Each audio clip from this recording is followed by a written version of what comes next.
Hello student, welcome to Real Online Classes. This is Saurabh. So without wasting our time, let's start today's topic.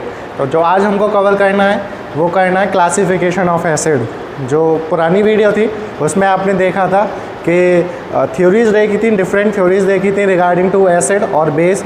देखा था आपने कि Arrhenius ने क्या बताया था, ब्रॉन्स्टेड-लॉरी ने क्या बताया था और आपके ल्यूस ने क्या बताया था। उसके बाद हमने देखे थे कुछ इंडिकेटर्स जो कि इंडिकेट करते थे कि द प्रेजेंस ऑफ एसिड और बेस। तो आज का जो हमारा टॉपिक है वो हम कवर करेंगे द क्लासिफिकेशन ऑफ एसिड, जैसा हमने पुरानी वीडियो में बताया था कि नेक्स्ट वीडियो में हम क्या देखेंगे, क्लासिफिकेशन ऑफ एसिड।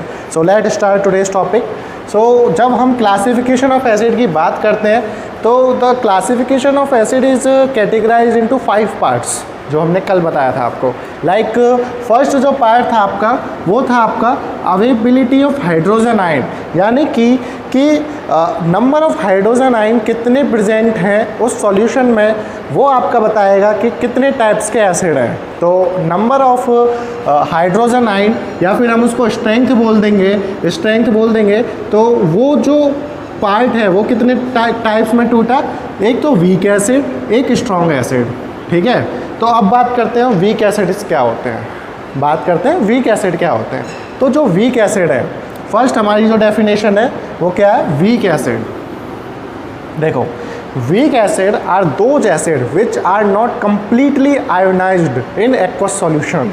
यानी कि वीक एसिड कौन से एसिड होते हैं, not completely ionized in aqueous solution. यानी कि हम आयनाइज्ड का मतलब क्या है कि वो कंप्लीट आयन्स में कन्वर्ट नहीं होगा। आयन मतलब जैसे आपका NaCl है, तो इसके आयन क्या होंगे, N पॉजिटिव और Cl नेगेटिव। देखो आयन क्या होते हैं, आयन आर चार्ज्ड स्पीसीज। यहीं पर सीख लेना कि आयन क्या होते हैं, the substance which have some charge, कि जिस सब्सटेंस के ऊपर, जिस एटम के ऊपर, जिस मॉलिक्यूल के ऊपर कुछ चार्ज होगा तो वो आयन बना लेता है। तो वीक एसिड में हमारे एटम होंगे, मॉलिक्यूल होंगे, तो वो कंप्लीट आयन नहीं बना पाएंगे, तो वो क्या कहलाते हैं, हमारे वीक एसिड। अब बात आई समझ में कि these are not completely ionized in aqueous solution. Aqueous solution मतलब वाटर। यानी कि अगर मैं वीक एसिड को डिज़ोल्व करूँगा वाटर में तो ये जो है आयनाइज्ड नहीं होगा, कंप्लीटली आयनाइज्ड कन्वर्ट नहीं होगा। यानी कि जो पूरा वीक एसिड है वो अपने आयन्स में पूरी तरह से ब्रेक नहीं होगा, आधा अधूरा होगा। तो हम इसको क्या बोल देंगे, पार्शियली। दूसरी डेफिनेशन क्या बोल देंगे, weak acid are those acid which are partially ionized in aqueous solution. तो ये डेफिनेशन हो जाएगी कि वीक एसिड्स क्या होते हैं, weak acid are those acid which are not completely ionized in aqueous solution. अब एग्जांपल हम देते हैं, एग्जांपल ले लेते हैं एसिटिक एसिड का। एग्जांपल एसिटिक एसिड, इसका फॉर्मूला क्या होता है, CH3COOH। रिएक्शन देख लेते हैं कि CH3COOH plus H2O, it gives CH3COO negative plus H3O positive. तो यानी कि ये जो आयन में कन्वर्ट हुआ वो कंप्लीटली आयन्स में कन्वर्ट नहीं हुआ, O अलग ब्रेक नहीं हुआ, C अलग ब्रेक नहीं हुआ। यहाँ पर ये क्या आ गया, पूरा अनआयोनाइज्ड मॉलिक्यूल आ गया। यानी कि it is not completely ionised, so it is called weak acid. Weak acid. और एग्जाम्पल इसके हम क्या दे सकते हैं आपके, लाइक एक तो आपका एसिटिक एसिड हो गया, और वीक एसिड का एग्जाम्पल क्या हो सकता है हमारा, और हो सकता है कार्बोनिक एसिड। कार्बोनिक एसिड का फॉर्मूला क्या है, H2CO3। इतना समझ में आया आपको, वीक एसिड क्या होते हैं। अब बात करते हैं हम प्रॉपर्टीज़ ऑफ वीक एसिड। क्या प्रॉपर्टीज़ होती हैं। तो जब प्रॉपर्टीज़ की बात आ जाती है वीक एसिड की, तो they are poor conductor of electricity. They are poor conductor of electricity. ये बात समझ में आई भाई? जब ये अपने आयंस में ब्रेक ही नहीं हुआ तो इलेक्ट्रिसिटी फ्लो कैसे होगी? इलेक्ट्रिसिटी फ्लो कराने के लिए आयंस का बनना ज़रूरी है, और जब ये आयंस में ही नहीं बना, कंप्लीट आयोनाइज्ड ही नहीं हुआ, तो ये क्या हो जाएंगे? Poor conductor. एक्वस सॉल्यूशन में बोथ आयोनाइज्ड और अनआयोनाइज्ड मॉलिक्यूल्स प्रेजेंट रहते हैं। अभी ये बॉन्ड्स कैसे समझोगे कि जब आपकी रिएक्शन हो रही थी तो वहाँ पर कुछ आयनाइज्ड मॉलिक्यूल थे और कुछ अनआयनाइज्ड मॉलिक्यूल, यानी कि जब आपने देखा कि वीक एसिड कंप्लीटली आयनाइज्ड नहीं हो रहा तो वहाँ पे कुछ अनआयनाइज्ड भी होगा, तो एक्वस सॉल्यूशन में आयनाइज्ड मॉलिक्यूल भी प्रेजेंट होगा और अनआयनाइज्ड मॉलिक्यूल भी प्रेजेंट होगा। इतना बात समझ में आया? तो ये थी कुछ प्रॉपर्टीज़ ऑफ वीक एसिड। अब जनरली आपके जो एग्जाम्पल हैं कि ऑल ऑर्गेनिक एसिड, याद रखना ये बहुत इंपॉर्टेंट पॉइंट है, नोट करके डाल लेना कि all organic acid and carboxylic acid are weak acid. यानी कि जितने भी ऑर्गेनिक एसिड और कार्बोक्सिलिक एसिड होंगे वो कैसे होंगे? Weak acid. एग्जाम्पल दे देते हैं हम आपको। कार्बोनिक एसिड का दिया था, एसिटिक एसिड का दिया था, बुटराइक एसिड, ब्यूटेराइक एसिड, ठीक है, ब्यूटेरिक एसिड, इसका फॉर्मूला क्या होगा? इसका फॉर्मूला होगा C3H7 COOH, ठीक है, याद कर लेना। एसिटिक एसिड हुआ, कार्बोनिक एसिड हुआ, ब्यूटेराइक एसिड हुआ, फोस्फोरिक एसिड हुआ और आपका लैक्टिक एसिड। तो these are comes in weak acid. इतना समझ में आया? अब बात आती है स्ट्रॉन्ग एसिड की।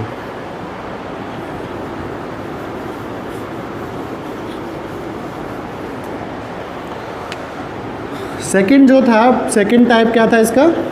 Strong acid. तो strong acid are those acid which are completely ionized, यानी कि वो कंप्लीट आयोनाइज्ड हो जाएं एक्वस सॉल्यूशन में, कंप्लीटली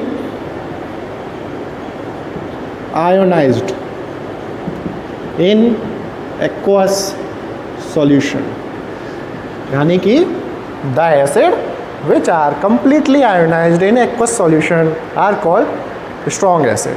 अब बात आती है इसकी प्रॉपर्टीज़ की। तो they are good conductor of electricity, they are good conductor of electricity. जब आयन में कन्वर्ट हो रहा है कम्प्लीटली तो इलेक्ट्रिसिटी भी फ्लो करवा देंगे ये, ठीक है। दे आर हाईली कोरोसिव, यानी कि ये कोरोसिव भी होते हैं, they are highly corrosive. Corrosive in the sense कि अगर मैं एक ड्रॉप स्ट्रॉन्ग एसिड की अपने कागज़ पे डालूं तो वो उसको जला देगी, लेकिन वीक एसिड में इतनी कैपेबिलिटी नहीं है, एबिलिटी नहीं है कि वो उसको जला सके। तो strong acid are highly corrosive in nature. और ये जो एसिड है वो डेंजरस एसिड है, इनको हम खा नहीं सकते, ठीक है। वीक एसिड को हम खा सकते हैं, लाइक टमेटोज़। टमेटो हमारा क्या है? एक फ्रूट है, प्लांट्स ने दिया, उसके अंदर ऑक्जेलिक एसिड होता है, तो टमाटो को हम खा सकते हैं। Tomato is a weak acid, tomato में जो एसिड है वो वीक एसिड है, लेकिन स्ट्रॉन्ग एसिड को हम नहीं खा सकते, ठीक है। दे आर डेंजरस, ये पॉइंट्स हैं इनके, लिख लेना। They are dangerous to taste, ठीक है। अब और ये जो एसिड है वो हमारी स्किन के लिए भी नुकसान करते हैं कि अगर मैं एक ड्रॉप स्ट्रॉन्ग एसिड की अगर अपनी उंगली पे डालूं तो वो जल जाएगी, स्किन खराब हो जाएगी, जल जाएगी, इट विल बर्न। तो these are very highly corrosive in nature, good conductor of electricity, these are completely ionized in aqua solution. Example बताएं तो तुम्हें एग्जाम्पल लिख लेना। HCl, HCl का क्या नाम है? Hydrochloric acid. दूसरा H2SO4, सल्फ्यूरिक एसिड। तीसरा HNO3, इसका नाम क्या है? Nitric acid. अगला HClO3, इसका क्या नाम है? Chloric acid. तो दीज आर स्ट्रॉन्ग एसिड। इतना बात समझ में आया आपको? तो ये थी अवेबिलिटी ऑफ हाइड्रोजन आयन, यानी कि कितने हाइड्रोजन आयन उसमें प्रेजेंट है। अगर वो कंप्लीटली आयनाइज्ड हो रहे हैं तो वो स्ट्रॉन्ग एसिड, और अगर वो इनकम्प्लीट आयनाइज्ड हो रहे हैं तो वो वीक एसिड। अब बात करते हैं on the basis of origin, second जो हमारा पार्ट है, यानी कि on the basis of origin, source से, on the basis of origin, on the basis of origin. तो ये कितने पार्ट्स में था? 2 पार्ट्स में था आपका, ऑर्गेनिक एसिड और इनऑर्गेनिक एसिड। अब ये क्या होते हैं? देखो, ऑर्गेनिक एसिड वो एसिड होते हैं, these are derived from plant और एनिमल्स, यानी कि वो एसिड जो हमें प्लांट से मिलते हैं और एनिमल से मिलते हैं, उन एसिड को हम बोलते हैं ऑर्गेनिक एसिड, और इनको हम कार्बोक्सिलिक एसिड भी बोलते हैं। और इनको हम क्या बोलते हैं? कार्बोक्सिलिक एसिड, ठीक है, because they contain carbon atom, they contain carbon atom, इसलिए हम इनको ऑर्गेनिक एसिड बोलते हैं और कार्बोक्सिलिक एसिड बोलते हैं। These are obtain from plants और एनिमल। ये कहाँ से हमें मिलते हैं? प्लांट से और एनिमल से, इसलिए these are called organic acid. Example हम बताएं तो मैं एग्जाम्पल नोट कर लेना। लैक्टिक एसिड जो दही में होता है, लैक्टिक एसिड हुआ आपका। सीट्रिक एसिड नींबू में, टार्टरिक एसिड टेमेरिंड में, ठीक है। तो these are examples of organic acid. इसमें एसिटिक एसिड का भी एग्जाम्पल ले लेना आप। Acetic acid is also weak acid and it is also organic acid. तो ऑर्गेनिक एसिड समझ में आए, the acid which are derived from plants और animal, they are called organic acid. तो अब बात आती है हमारी मिनरल एसिड की, यानी कि जो इनऑर्गेनिक एसिड है उनको हम मिनरल एसिड भी बोलते हैं। उनको हम क्या बोलते हैं? Mineral acid. अब मिनरल एसिड क्या होते हैं? The acid which are obtain from minerals, या they are prepared in lab, यानी कि obtained from minerals, obtained from, या तो मिनरल से मिल रहे हो या prepared in lab.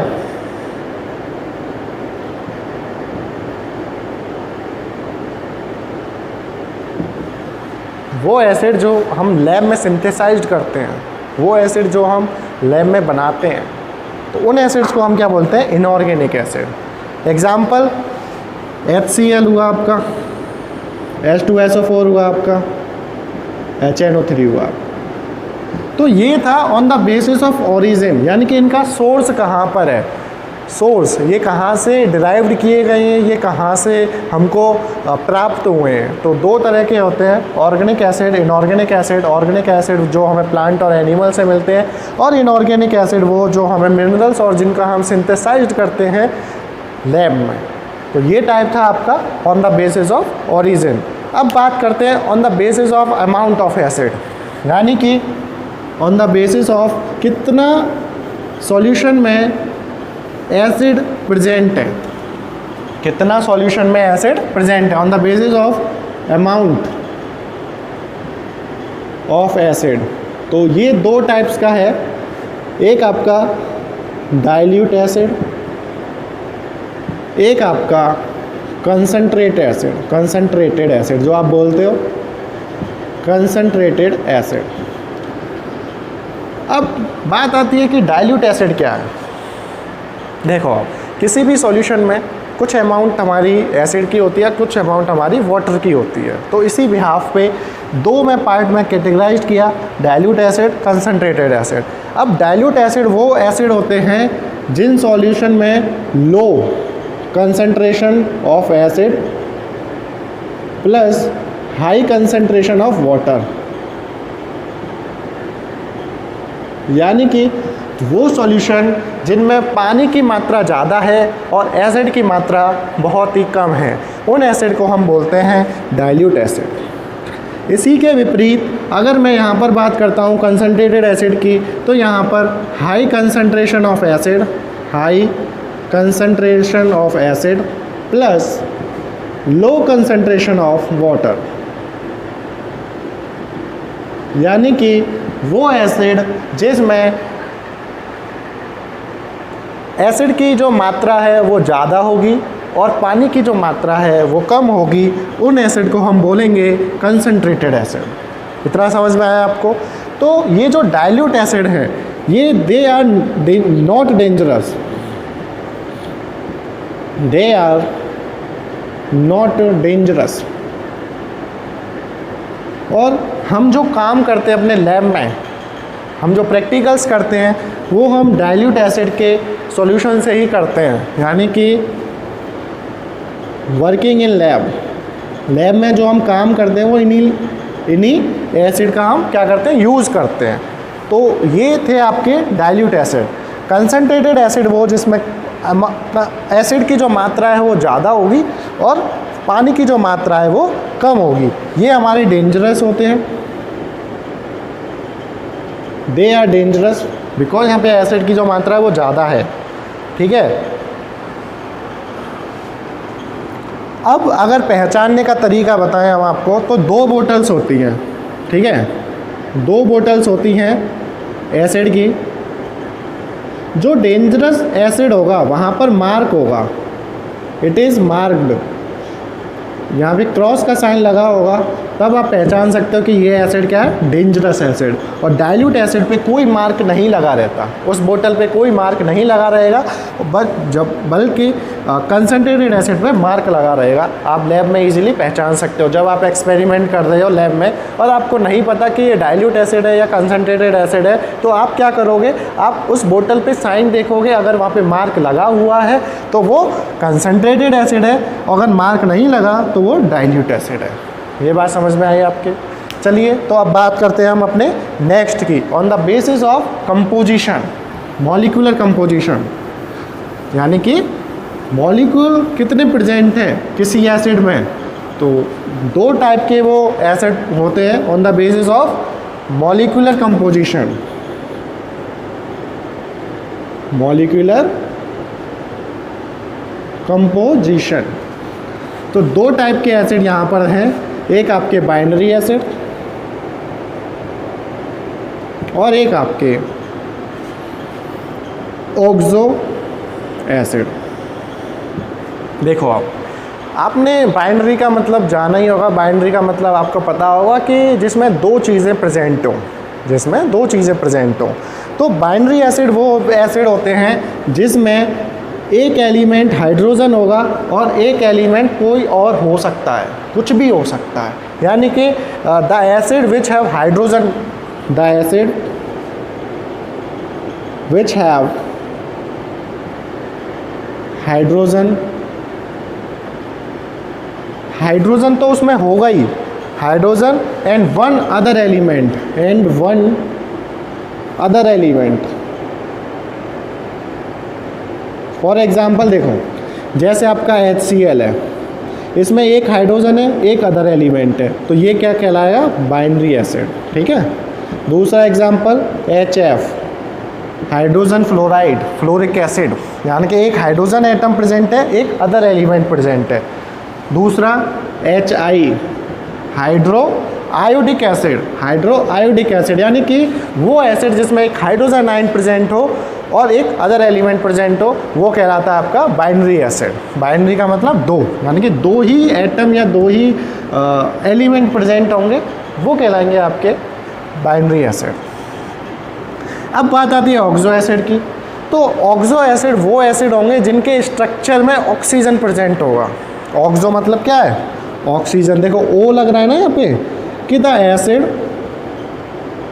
The which have oxygen atom, जिसमें ऑक्सीजन एटम होगा। फॉर एग्जाम्पल हम क्या दे सकते हैं इसमें, H2SO4,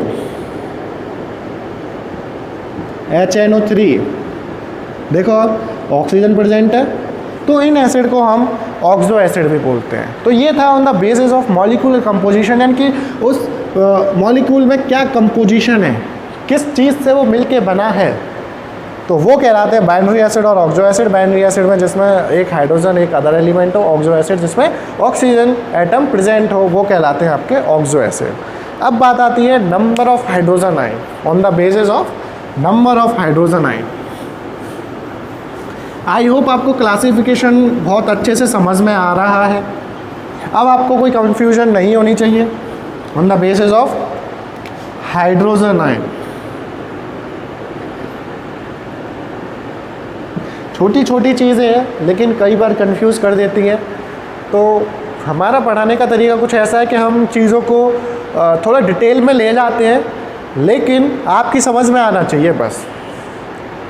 काफ़ी टीचर्स ऐसे होते हैं, बुराई नहीं करूँगा मैं, लेकिन वो सरफेस से पढ़ा देते हैं लेकिन डीपली नहीं जाते हैं। लेकिन हम आपको पढ़ा रहे हैं बिल्कुल डीप में कि इस एसिड का मतलब क्या है, इस एसिड का मतलब क्या है, ये किस टाइप का एसिड है। तो आपको बिल्कुल अच्छे से क्रिस्टल क्लियर होना चाहिए। जब आप कोई चीज़ पढ़ रहे हो तो ऐसा पढ़ो कि एक बार में ही ख़त्म हो जाए। ये नहीं कि बार बार कॉपी देख रहे हो, बार बार आप चीज़ों को देख रहे हो फिर भी दिमाग में नहीं आ रही हैं। तो चलिए आगे बढ़ते हैं हम on the basis of hydrogen ion में। तो ये आपके हाइड्रोजन आयन यानी कि कितने हाइड्रोजन आयन प्रेजेंट हैं, कितने हाइड्रोजन आयन प्रेजेंट हैं वो बताता है आपका कौन से टाइप का एसिड है। 3 टाइप के होते हैं ये, मोनोप्रोटिक, मोनोप्रोटिक या फिर हम बोलते हैं मोनोबेसिक, ठीक है, diprotic, dibasic, polyprotic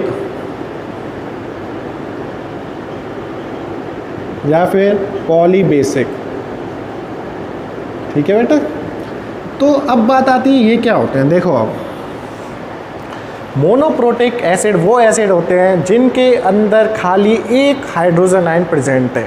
the acid which can give only single hydrogen ion in aqueous solution, यानी कि वो एसिड जिनमें अगर मैं उस एसिड को वाटर के अंदर मिक्स करूं तो वो एक ही हाइड्रोजन आयन मेरे को दे, यानी कि the acid which gave single hydrogen ion in aqueous solution, ठीक है बेटा। तो वो कहलाते हैं आपके monoprotic acid. For example HCl, देखो एक ही हाइड्रोजन आयन प्रेजेंट है, HCl, HF, HI। तो मैं बोल सकता हूँ ये बाइनरी एसिड है कि all binary acid are monoprotic acid. ये ट्रू फॉल्स में आ जाते हैं कभी कभी। अगर आप JEE मेंस का एग्ज़ाम देने जा रहे हो तो कि monoprotic acid are called binary acid, तो आप कंफ्यूज में हो जाओगे कि भाई ये बाइनरी एसिड क्या थे और ये मोनोप्रोटिक एसिड क्या थे। लेकिन अगर आपने ये वीडियो देखी है तो आप 2 सेकंड लगाओगे बस, अरे सारे जितने भी आपके बाइनरी एसिड हैं वो सब मोनोप्रोटिक एसिड हैं, बिकॉज बाइनरी एसिड में केवल एक ही हाइड्रोजन एटम प्रेजेंट है और मोनोप्रोटिक एसिड में भी एक ही हाइड्रोजन आयन देता है। आई बात समझ में। तो ये कहलाते हैं आपके मोनोप्रोटिक एसिड। इनको हम मोनोबेसिक भी बोलते हैं। क्या बोलते हैं हम? मोनोबेसिक। अब डाई मतलब 2, यानी कि जो 2 हाइड्रोजन आयन दे। देखो कितना सिंपल है कि the acid which gave 2 hydrogen ion वो कहलाएंगे आपके डाइप्रोटिक एसिड। एग्जाम्पल आप खुद ही बताओगे, आप एग्जाम्पल बताओ, सोचो। वेरी गुड, H2SO4,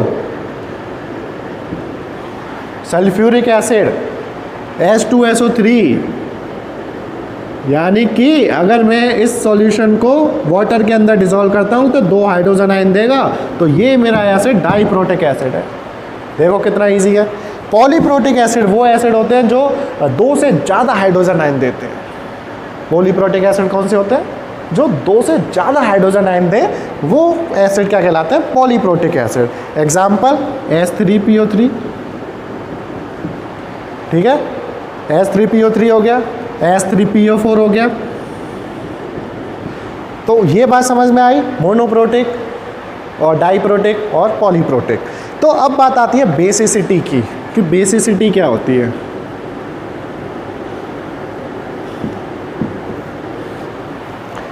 देखो बेसिसिटी क्या होती है, इसी में पूछी जाती है। बेसिसिटी क्या है? तो number of hydrogen ion given by one molecule, एक मॉलिक्यूल कितने हाइड्रोजन आयन दे रहा है ऑफ एन एसिड, किसका होगा वो, एसिड का, इज कॉल्ड बेसिसिटी। ये डेफिनेशन पूछ लेते हैं बार एग्जाम में कि बेसिसिटी क्या होती है, कि the number of hydrogen ion given by molecule of acid is called basicity, यानी कि एक मॉलिक्यूल एसिड का कितने हाइड्रोजन आयन दे रहा है। तो अगर मैं आपसे बात करता हूँ मोनोप्रोटिक एसिड की बेसिसिटी बताइए मुझे, तो मोनोप्रोटिक की जो बेसिसिटी है वो क्या होगी, 1, क्योंकि ये एक हाइड्रोजन आयन दे रहा है। इसी प्रकार से अगर डाइप्रोटिक की अगर मैं बेसिसिटी बताऊं, अगर आप बताओ तो क्या होगी डाइप्रोटिक की बेसिसिटी, 2, क्योंकि ये 2 हाइड्रोजन आयन दे रहा है। पॉलीप्रोटिक की बेसिसिटी नंबर पे डिपेंड करती है कि उस एग्जाम्पल में कितने number of hydrogen ion present हैं। तो ये था आपका आज का जो लेक्चर क्लासिफिकेशन ऑफ एसिड, यानी कि आज हमने क्या देखा कि क्लासिफिकेशन देखा एसिड का कि किस बेस पे हमने क्लासीफाई किया, नंबर ऑफ अवेलेबल हाइड्रोजन देखे कि उसके कितने टाइप्स होते हैं, ओरिजिन के बेस्ड पर देखे, मॉलिक्यूलर कंपोजिशन के बेस्ड पर देखा, अमाउंट ऑफ एसिड के बेस्ड पर देखा, और लास्ट में हमने देखा on the basis of hydrogen ion. तो आई होप आपको ये बिल्कुल क्रिस्टल क्लियर हुआ हो वीडियो। हमारी जो इच्छा है वो यही है कि आप अच्छे से पढ़ो, अच्छे से चीज़ों को जानो। तो मिलते हैं हम अगली वीडियो में जब हम ये देखेंगे